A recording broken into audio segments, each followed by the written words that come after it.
Good afternoon, everyone.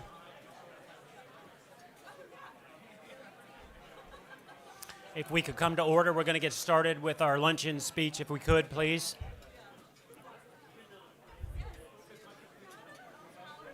Thank you. My name is Dean Reuter. I am the Senior Vice President and General Counsel of the Federalist Society. It's my honor and... Go ahead, Don. That's for the Federalist Society. It's my honor and privilege to introduce our luncheon speaker. But first, I want to thank you all for being here in the room and on the live stream, or watching us on video later. And I want to thank Bob Eitel and his team at DFI. They really are in charge of the conceptual framework of today's conference. They've done a great job. And I've learned a lot already this morning, and I always look forward to hearing from the Honorable Eugene Scalia. And I do like to call him the Honorable Eugene Scalia, which reminds me of a story, of course. I like to tell stories, but this story relates to one of my former Federalist Society colleagues who was very formal, would always refer to professors as Professor so-and-so or whatever. And he was, at the time, 45 years old, so he wasn't a kid. Jim Lindgren is a Northwestern Law School professor, probably known to a lot of you. And David, my colleague, would say, Professor Lindgren, have we thought about this? Or Professor Lindgren, could I get you to do this? Professor Lindgren this, Professor Lindgren that. Finally, Jim said to David, he said, David, we've known each other for decades. Please, call me Mr. Lindgren. So I thought that was humorous, but I like the formal title. So again, my distinct pleasure and honor to introduce the Honorable Eugene Scalia. I will very briefly give you some background on him so we can reserve time for his talk, and then he's going to take questions. Of course, you know him as the former Secretary of the United States Department of Labor. His education began at the University of Virginia, where he graduated with distinction, went on to the University of Chicago Law School, where he graduated cum laude, and editor-in-chief of the Law Review. He served, I had forgotten this actually, and he reminded me of it last night. He served as a speechwriter and served in the U.S. Department of Education as a speechwriter and other duties to William J. Bennett back in the day, so he knows whereof he speaks. And then from 92 to 93, he served as Special Assistant to Attorney General William Barr. He served as Solicitor of Labor some time ago, back in the early 2000s. Between all of these government positions, he's been at Gibson, Dunn, where he's developed expertise in labor and employment law in particular, but also administrative and regulatory law. He's been in private practice there off and on, and where he is now. And now he leads Gibson Dunn's ad law and regulatory practice group. But he still works with the Labor and Employment and Financial Institutions practice group at that firm. Importantly, he's been a Federalist Society leader for his entire career, I would guess, but for as long as I've been there, which is at least 25 years. So thank you for being here, and please join me in welcoming the Honorable Eugene Scalia.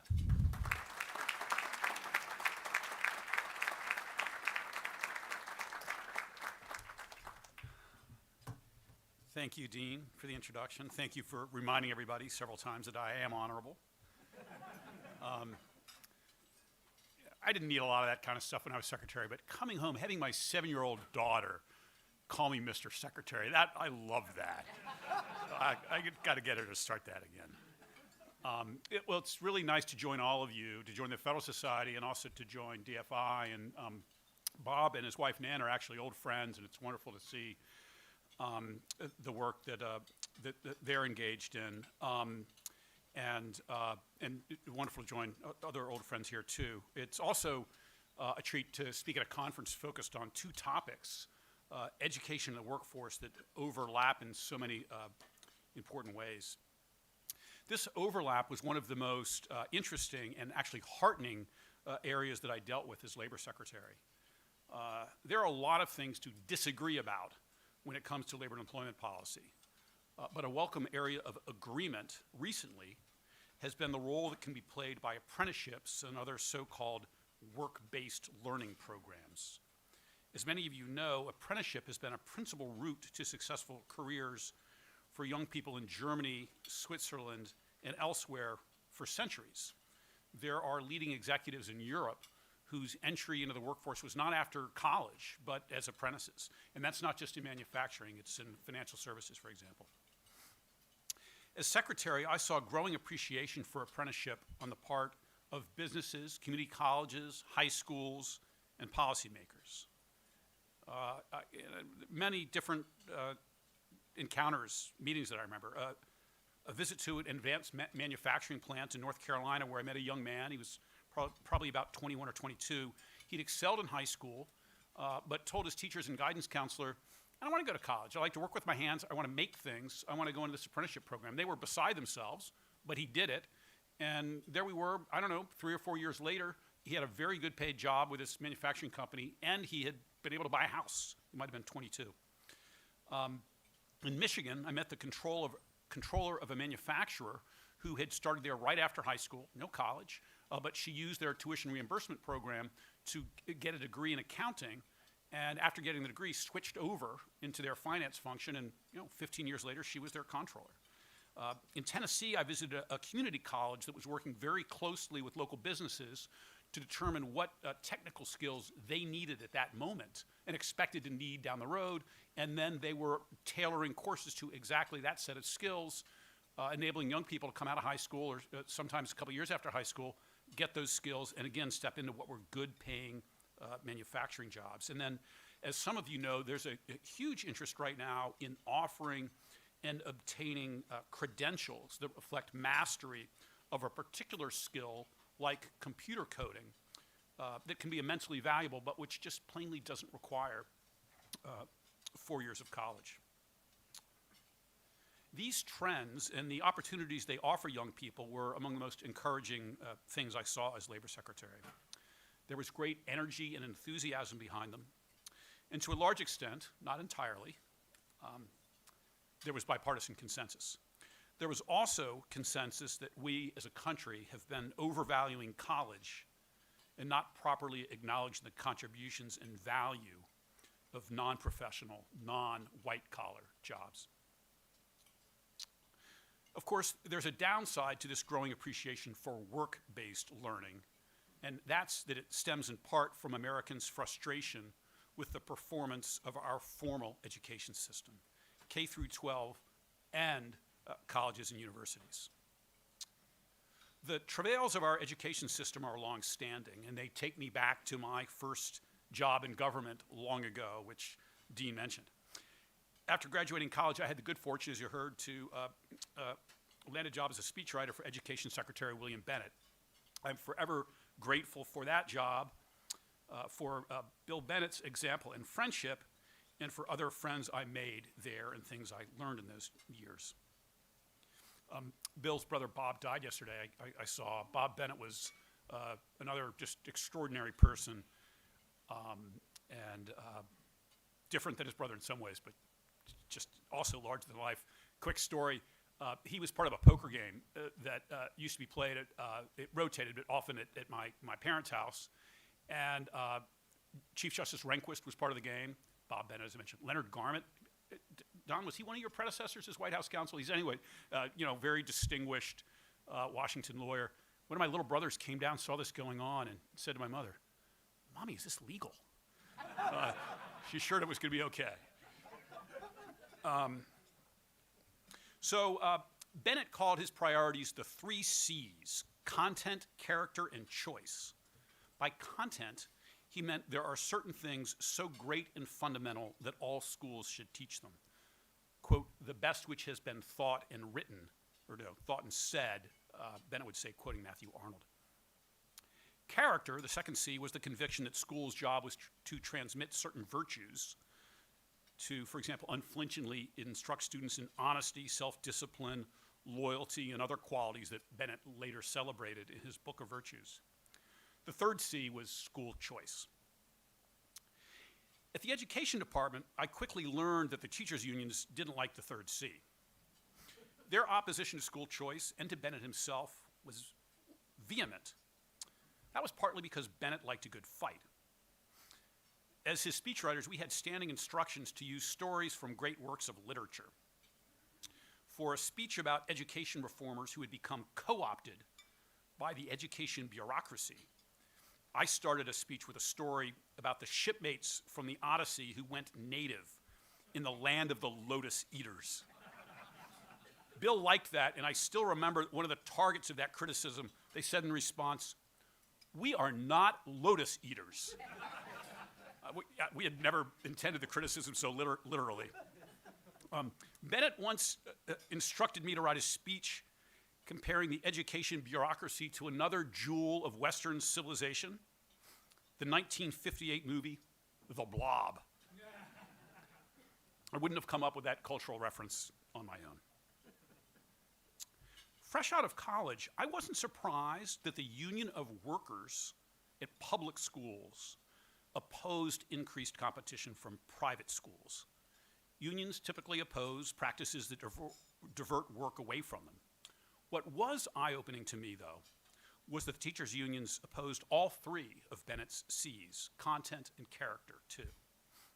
And in truth, our emphasis on a traditional core curriculum and on a belief in right and wrong and absolute moral truth versus equivocal moral relativism, those priorities were to some extent a direct pushback on the influence of the National Education Association. What surprised me most was the extent to which the NEA spent time and resources on issues that weren't about education at all. A nuclear freeze, the Equal Rights Amendment, opposing nuclear power plants, opposing the Nicaragua Contras, opposing Robert Bork. The NEA was spending teachers' dues on political issues that weren't about education and that sometimes conflicted with many of their members' own views. Of course, the positions that I saw being taken by teachers' unions were often against the interests of students, too, as in the case of the Third C. This conflict with students' interests was something I was to see again firsthand as Secretary of Labor. Just to skip ahead to that for a moment, in the summer of 2020, the country was reopening from COVID and the COVID shutdowns. Workers had been returning to the job since May. Just months before, in February, the unemployment rate had been 3.5%.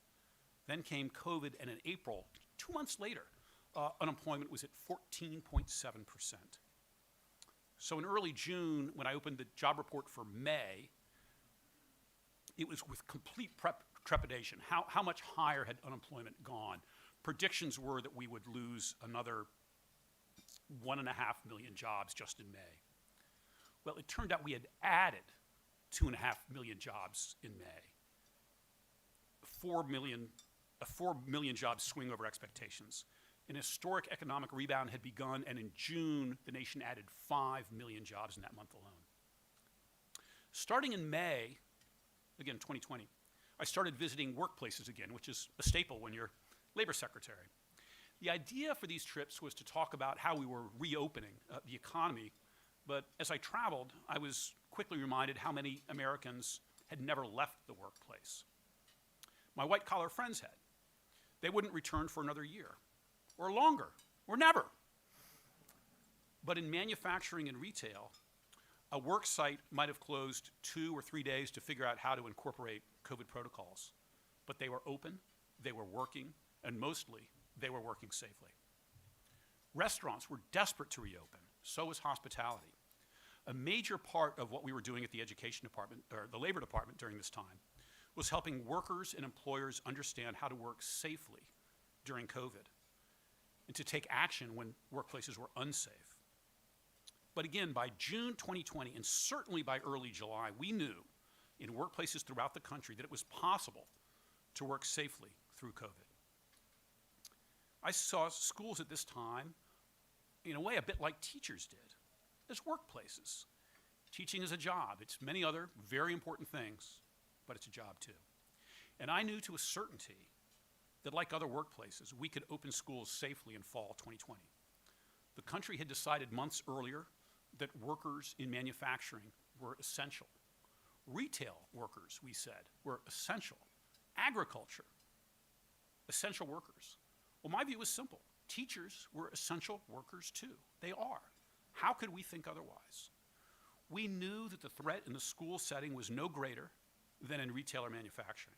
And we knew that the COVID risk to young people, students, was especially low.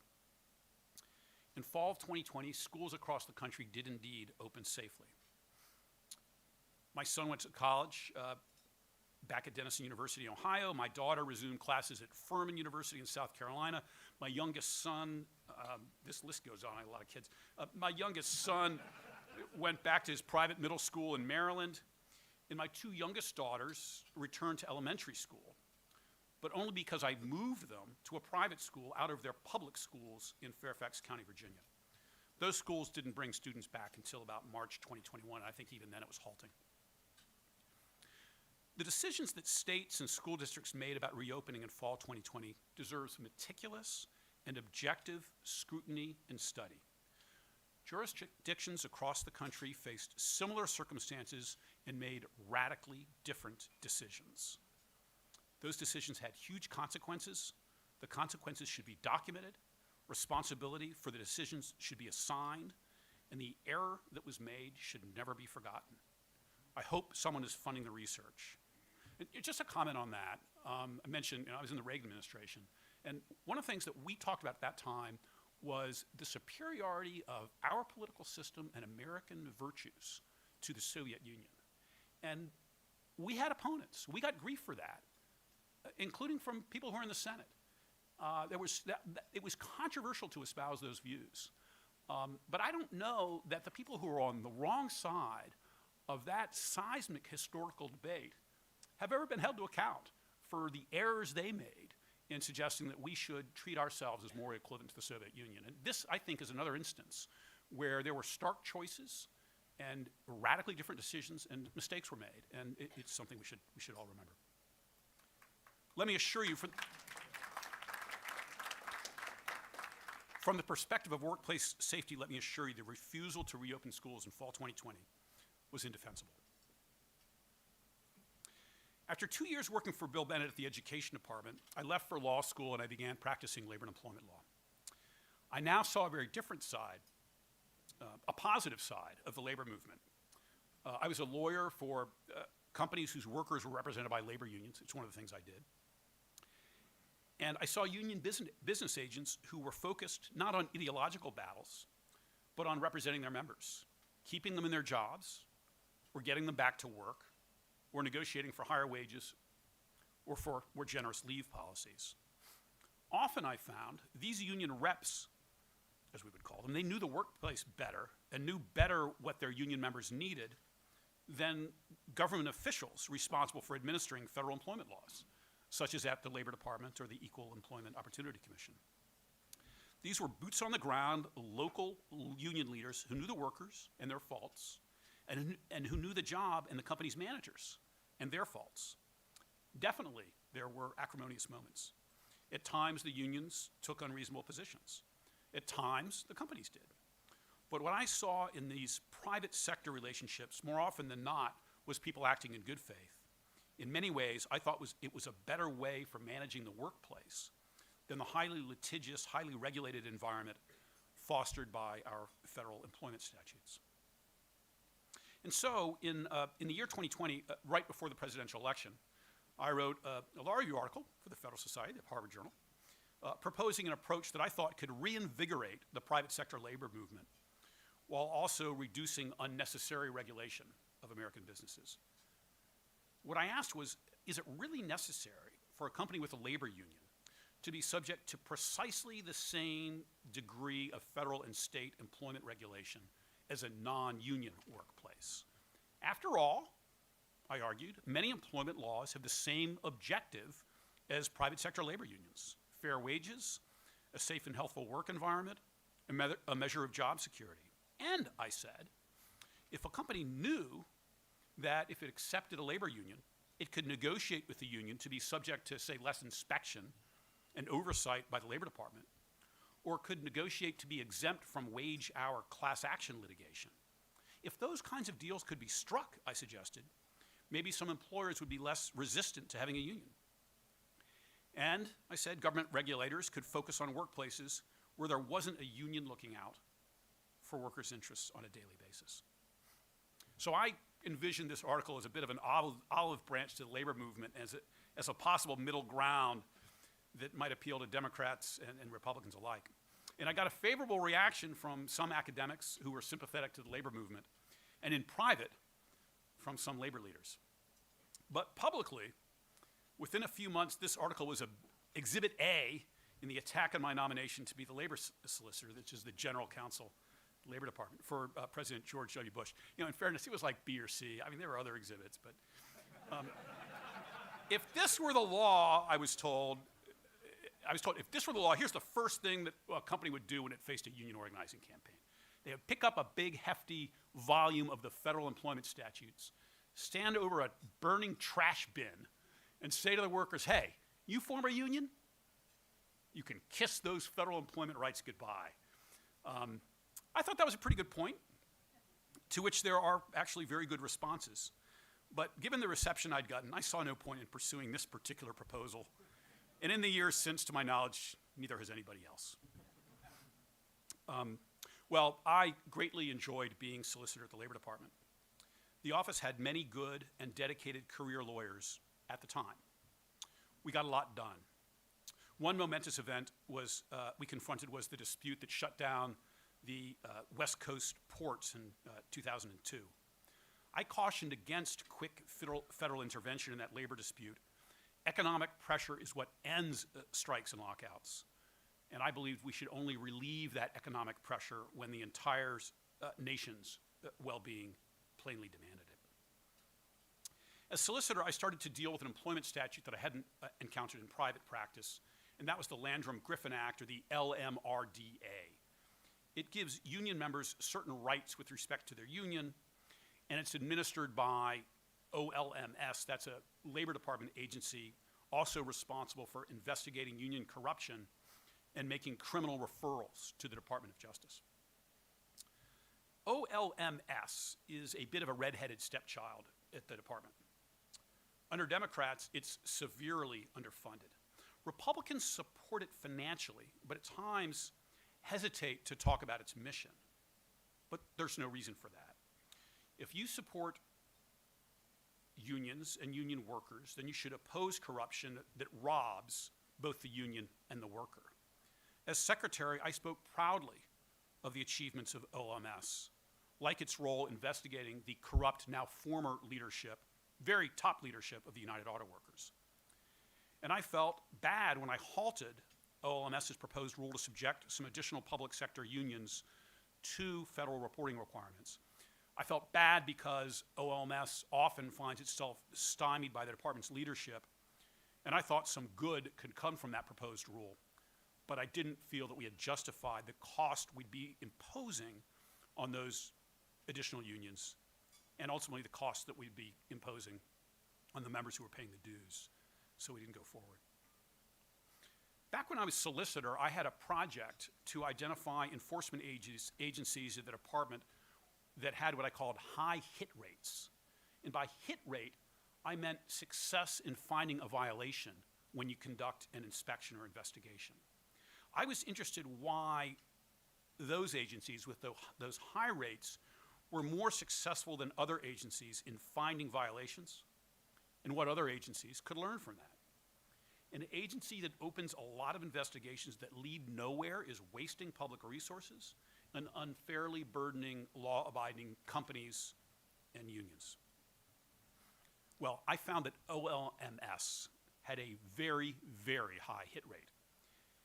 It had an average of more than 75 criminal convictions a year for the 10-year period 2013 to 2022, for example. I don't point this out to criticize unions. I point it out to defend OLMS, its mission, and their work on behalf of unions and the workers who belong to those unions against people who would prey on them. That conviction rate deserves more attention and respect, because when OLMS funding is cut, its ability to fight that corruption is cut. That said, I do want to call out one union.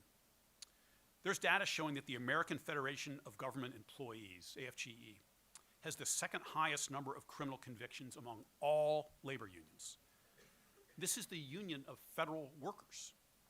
Why are our federal employees represented by a union with such a corruption problem?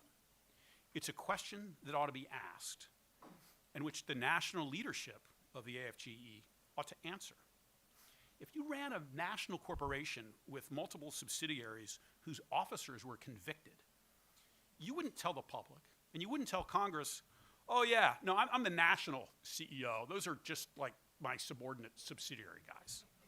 Likewise, when a national union has a problem with convictions among its affiliates, it should take responsibility for that.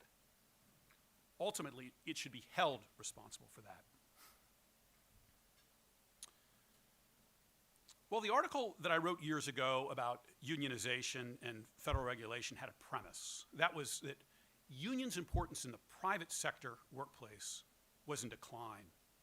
In 1956, private sector unionization was 38%. When I wrote that article in 2000, it was 9.4%. Today, it is 6%. Yet, even as unions' role in the private sector has waned, my experience as labor solicitor nominee illustrated their abiding power in another respect, politically. My nomination was voted out of committee, but Tom Daschle, the Senate Majority Leader, refused to allow me a floor vote.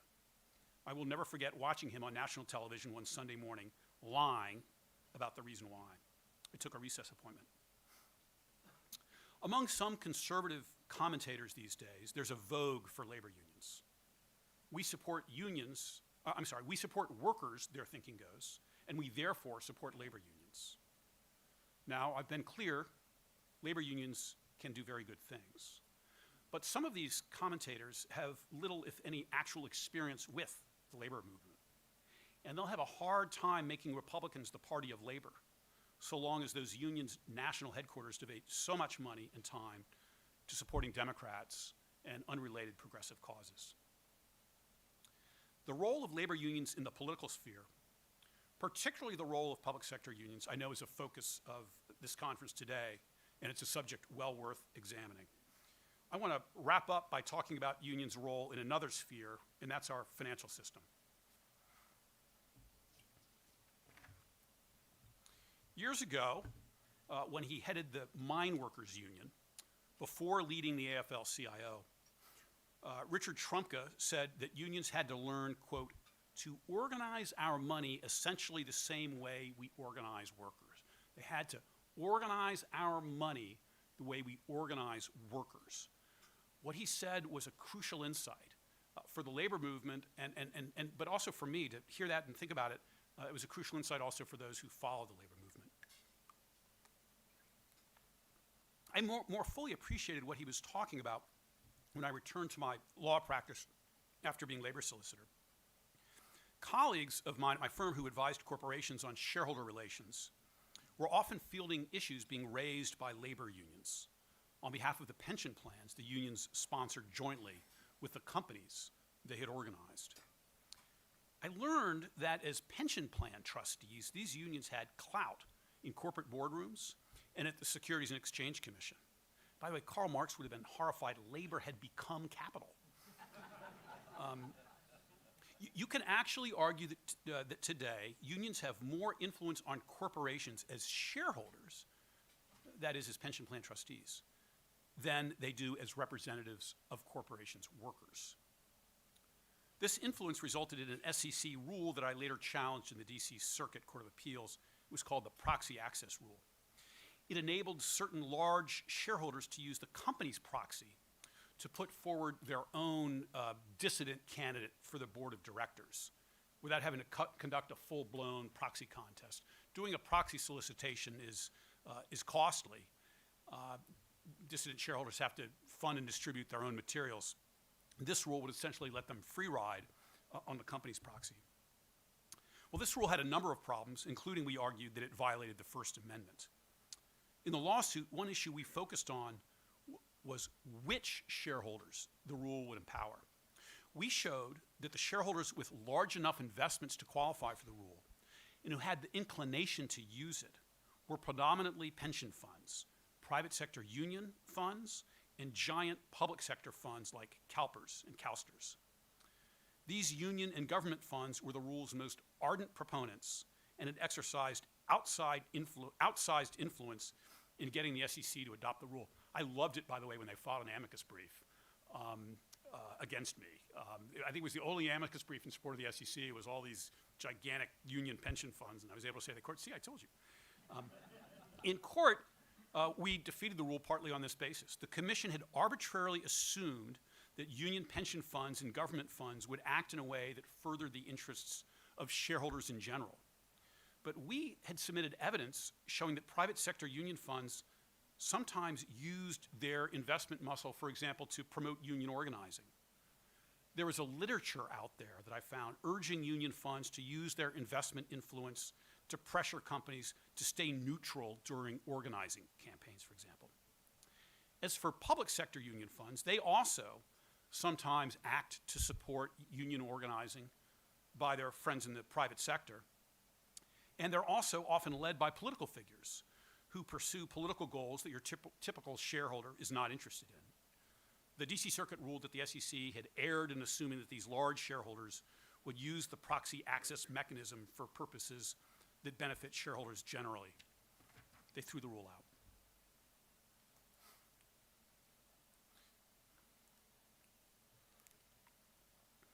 There's been a lot of attention recently to this issue, to the ways in which investors and money managers use the financial system to pursue non-financial goals. I adopted a rule on the topic as Labor Secretary. It had a simple point. Under ERISA, retirement plan fiduciaries must manage plan assets for the exclusive purpose of maximizing returns to provide for the retirement of plan participants. There are trillions of dollars in ERISA plans, and that money is not to be harnessed to pursue other goals, however worthy they may be. To my knowledge, the rule we adopted was the first federal or state rule on so-called ESG investing.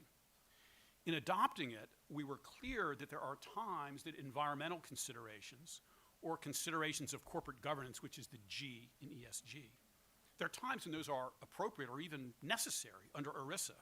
You don't invest a retirement fund in a Superfund site without taking account of the potential liabilities. My concern, though, was the growing interest some people have in using the resources and influence of the financial system to push policy goals like addressing climate change. I didn't want ERISA fiduciaries diverted in that way. As I said at the time, ERISA plans further one incredibly important S, social.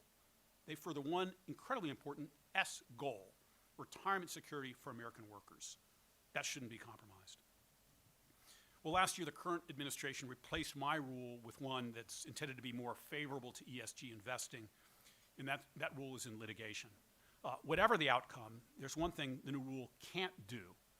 It can't change the constraints that Congress itself imposed through ERISA on pension plans.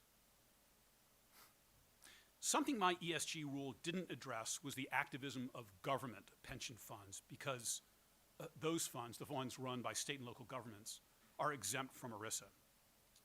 At times it might seem they're not governed by any law at all. They run deficits that would never be tolerated under ERISA. Sadly, that's a reflection of a bargain in some jurisdictions where government unions elect politicians who repay the favor with benefit promises so lavish that someday taxpayers will be asked to make up the shortfall. The truth, though, is that state and local government pension funds do operate under legal restrictions, including, in most places, the same fiduciary responsibilities that animated my Labor Department ESG rule. Let me give you some quotes. A fiduciary, quote, owes a duty of undivided loyalty. This requires plan managers to, quote, single-mindedly pursue the interests of those to whom the duty is owed, namely retirees and plan beneficiaries. Plan trustees are to act with the, quote, exclusive purpose of providing benefits to those people. Courts should enforce this, quote, strict standard with uncompromising rigidity so as to not, quote, undermine the rule of undivided loyalty.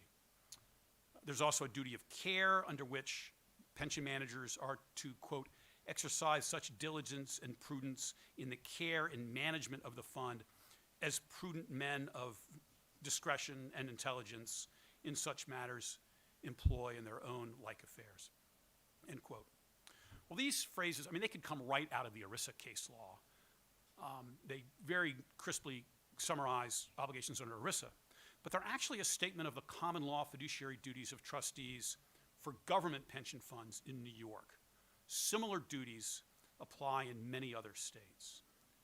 A violation of these duties is at the heart of a lawsuit I brought earlier this year on behalf of participants in 3 New York City pension plans. The defendants there include the teachers' retirement system of the city of New York and the education retirement system of the city of New York, and my clients include former teachers and school administrators. Over the last few years, these 2 New York City plans and one other plan have divested their oil and gas related holdings, $4 billion in oil and gas related divestments. This was put in motion by former Mayor de Blasio. He announced the initiative standing in front of course, a green sign that said New York City was leading the fight against climate change. When he put this initiative forward, de Blasio, he didn't put forward a financial analysis indicating that wholesale divestment of fossil fuel would be in the interests of the participants and retirees in the city's plans. Instead, he said things like, quote, "Our first in the nation divestment is literally putting money where our mouth is when it comes to climate change." A trustee of one of the plans said, quote, "I'm proud to cast my vote for a more sustainable portfolio and healthier planet.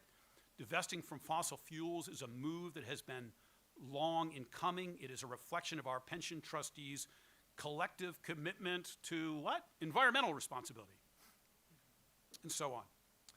But what was terrific about this is that 3 New York City pension funds signed on to the mayor's initiative, but 2 funds said, no, we're not going to do that. The police and the firefighters, they blew the whistle. These trustees attended the same meetings as the other trustees, heard the same presentations, and recognized the divestment proposals for what they were. So let me quote Pat Lynch, who headed the police union until recently. Quote, "Every pension fund trustee has a fiduciary responsibility to act in the best interest of the fund beneficiaries for the exclusive purpose of providing benefits. The money in the pension fund does not belong to us, nor to the comptroller, nor to the mayor. It belongs to the active and retired police officers who have worked and sacrificed to earn their pensions. Our views on any social or political issue cannot enter into the equation." It's great.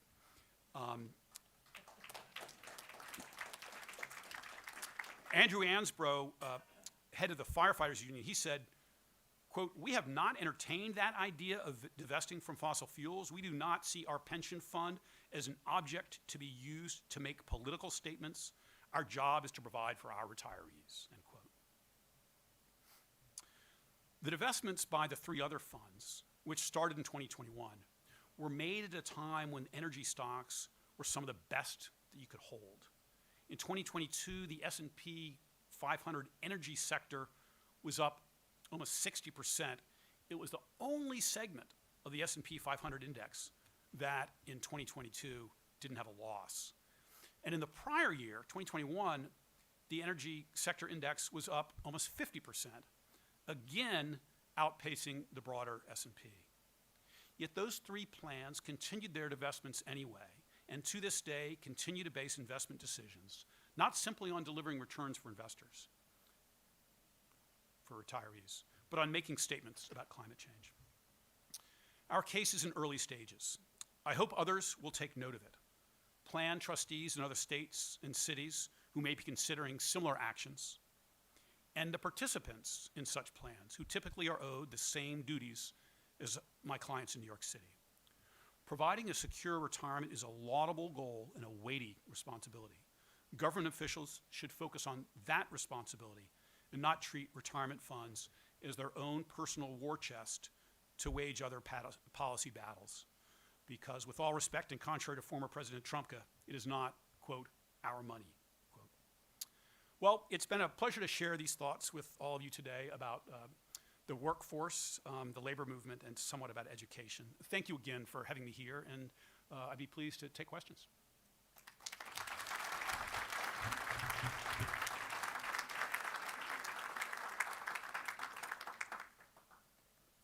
Yeah, Gene. Yeah, I read something recently about some claims that unionization in the private sector was starting to increase. Is that true? And what can you? I'm sure other people have read that, but we don't know what's propaganda and what's real. I think there is some data indicating that the union election rate has been higher in the last, year or so, something along those lines. But this is at least the third time since I started practicing law that I read breathless press in the national media and in the trade press for employment lawyers about a surge in unionization. And neither of the prior two times did that surge ever actually materialize, make a difference. At the end of every year, you would look at the report from the Bureau of Labor Statistics on the union density rate in the private sector, and it would be down again. So we'll see. There's certainly enthusiasm in certain quarters. And we'll see what happens in Detroit over the next few days. And workers have been in a strong position since the economic surge that began under President Trump. And then that was, of course, accelerated in some ways by COVID. And then I think that might have resulted in an increased sense of power on the part of labor unions. But I do not think that we'll be looking back 3 years from now and say, wow, things changed, now unions in the private sector are on the rise again. As I think all of you know, the other side of that story is that in the public sector, unionization has grown in leaps and bounds. I'm not sure what the trajectory has been in the last 10 years, but over the last 40, 50 years, that's been the great change. And that's where a lot of the energy in the labor movement is now. It's in the public sector unions. Yeah, there's a question there. Oh, hi.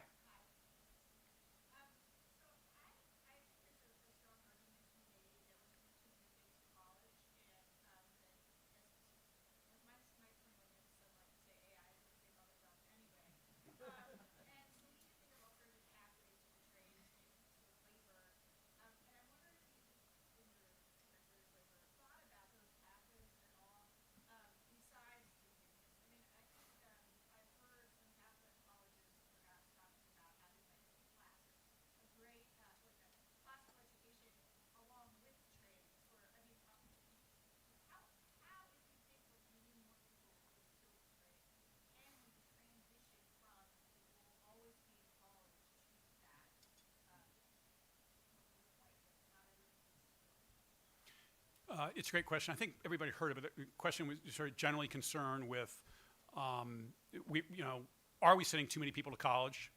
Professor thinks we are. I agree. Okay. Not too many to law school, just college. And so, very good. And so, how can we enable more people to go into the trades without necessarily going through college? And it really is an important question. I cut out a little part of the speech that I had that I'll now deliver, which is, what are our colleges doing anyway? When I worked for Bill Bennett, the idea was that we had this incredible cultural heritage and shared set of ideas that we needed to transmit in order to make people educated, cultivated, productive, patriotic Americans. There's no such consensus anymore. On the contrary, our humanities departments have, in my judgment, basically put themselves out of business by spending the last 50 years saying that our great cultural heritage is actually racist, sexist, oppressive in all kinds of ways. So, fine, I won't bother. I guess I don't have to read Homer. And so, I mean, what do our colleges claim to be transmitting now? So anyway, that's a separate question. but actually not entirely in jest. I do think that partly because colleges have in some ways torn themselves down, attacked their own mission, their own value, people are saying, yeah, fine. If you think your product is really that oppressive, then I'll find something else to do with my time. And I think that's one reason you are seeing, particularly among young men, less interest in college lately. One of the things that was so extraordinary in that economic boom that we had pre-COVID in the Trump administration was that employers were so desperate for workers that they were doing more to provide the training. They became more interested in apprenticeships. They became more interested in hiring people who historically had challenges and faced discrimination in the workplace because they just needed workers. So I think it wasn't entirely coincidental that unemployment rates for blacks and women, for example, were at all-time recorded lows during that period. There was a shortage of workers, and companies were stepping forward and doing some things that schools were failing to do. And I think because the worker shortage has continued, those efforts have continued. I mentioned that apprenticeships were largely a bipartisan matter. Unfortunately, we did adopt an apprenticeship program at the Labor Department that my successor quickly dismantled. It was opposed by the labor unions because it enabled you to participate in a federally recognized apprenticeship program, effectively federally recognized program, without going through all the requirements of the Labor Department's apprenticeship program. The trade unions dominated the Labor Department apprenticeship program. They didn't want these other alternatives out there.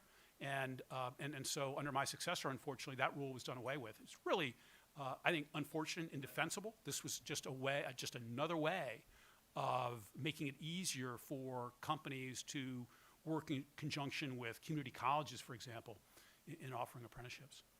So sort of a long answer, but good question.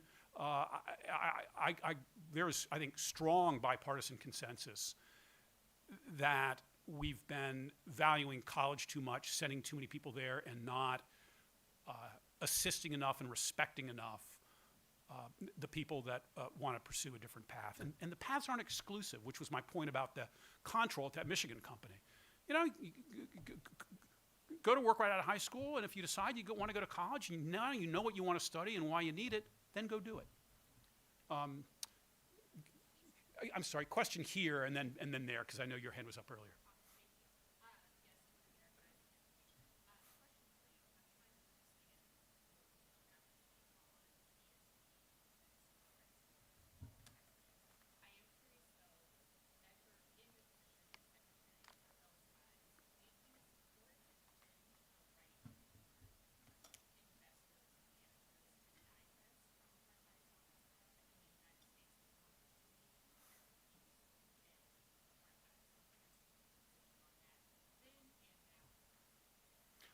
The question was whether I took a position on apartheid divestment as labor secretary, and I didn't. So, question back there? Yes.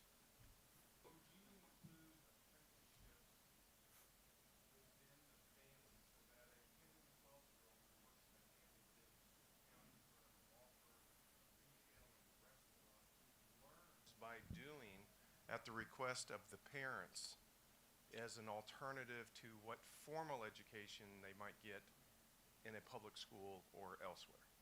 Could you envision that happening?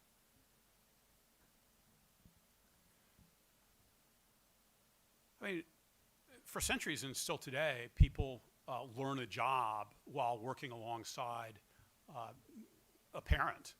And many go on to have very successful careers in that same field. I don't know that you need necessarily an apprenticeship program to honor that. If what you're describing is a situation where a young person is taken out of, let's say, the junior year of high school in order to work at home in a form of apprenticeship, I think I'd probably be a little bit careful about that, actually, because I do think that there are many benefits that come with at least a high school education that we should be careful about sacrificing. But interesting idea. I've not seen it proposed. Yes.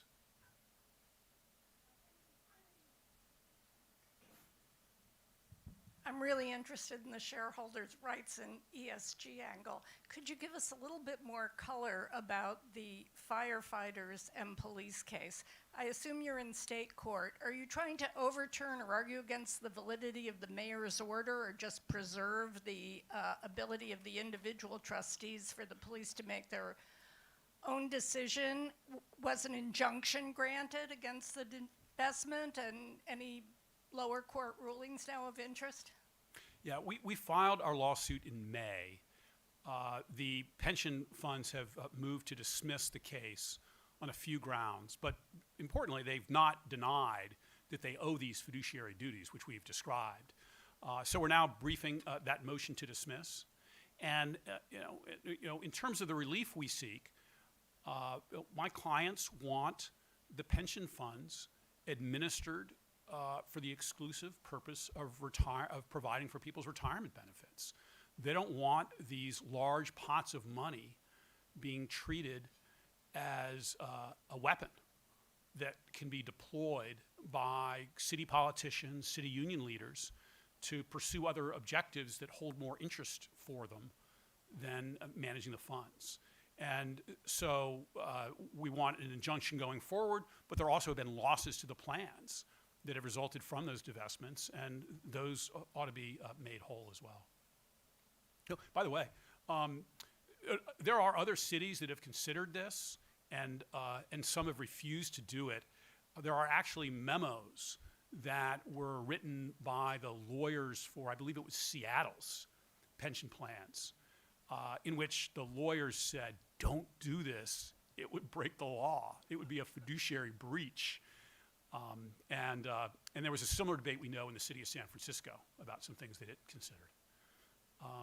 Question here?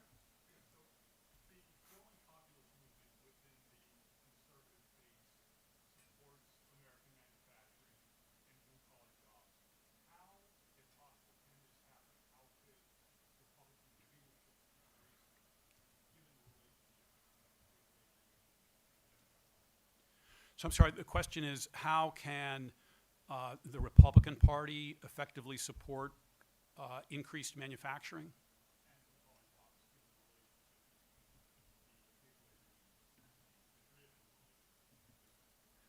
Yeah, well, I think that President Trump, for example, pushed that hard, really championed it, and had Republican support. I had a piece in the Wall Street Journal a couple Labor Days ago where I described a conversation I had with a very senior labor leader, where I said to him, you and your members must be thrilled with the Trump administration because it's been so good for workers. And he looked at me like I was crazy, and he quickly ticked off a lot of rules from my agency and others that he didn't like, and some decisions by the National Labor Relations Board. And of course, what I was talking about was the jobs and the wages, which meant increased retirement benefits and all of the great things that were actually happening to workers on the job. And he, as a DC labor leader, was just focused on the DC policies rather than the impacts. And so, again, that economic surge, the Trump administration, worked wonders for manufacturing among other sectors. The U.S.-Mexico-Canada agreement was a really important trade deal. You'll remember that one of the bases on which President Trump ran was to undo NAFTA because he thought it was a bad deal for American workers. And one of the chief aims of that treaty was to, among other things, assure that American workers were not going to be experiencing such direct competition from workers so close on our border who had nothing like the employment rights that we like. And that was intended in part to help American manufacturing. This gets to be a difficult area, industrial policy, but particularly after COVID, but even before, I was a believer that we have a national interest in the vitality of our manufacturing sector, and it's something that we need to look after. We need to place great trust in the free market and be very careful about second-guessing the free market. But I think we can't be indifferent to the need for a vibrant manufacturing sector, is one example. And again, I think there's actually bipartisan consensus on that. Yeah.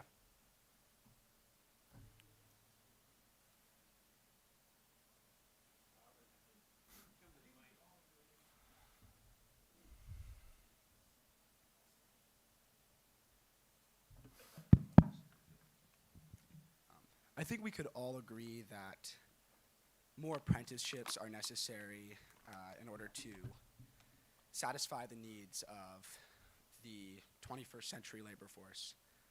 But I think we also need to recognize that in many of the technical schools and places that train apprentices have horrible graduation rates and tend to load up graduates with massive amounts of debt. And I'm wondering how you think we should respond to this issue. Yeah. One of the most dismaying things that I saw at the Labor Department was how little reason we had to believe that the billions of dollars the department spends every year on worker training programs were having any positive impact. The Labor Department's budget, I'm a little rusty, I think it might have been about $15 billion, about 12 of which was for worker training. Mostly it was money that went to the states to then run their programs. And when you could find data on whether those programs were working, the data showed they weren't. But it was hard actually even to find data. And something that we were working on was extracting the data and then putting it in the hands of the people who received the state funds. You know, you get some state benefit to go get training, but right now you don't have a list of providers where you can look and see how they actually perform. What's the graduation rate? What's the employment rate? What's the employment duration? And is it in the job that you trained for or some other job? And that kind of basic information is not available. It was really dismaying. Call me naive. I was new to that aspect of federal bureaucracy, but we're spending billions of dollars with very little information on whether it's working. So that's where you need to start, and it's something we worked on, but you need to start by getting better data on how these programs perform, putting that in the hands of people who make the selections, and when people aren't performing, cut them off. Yes.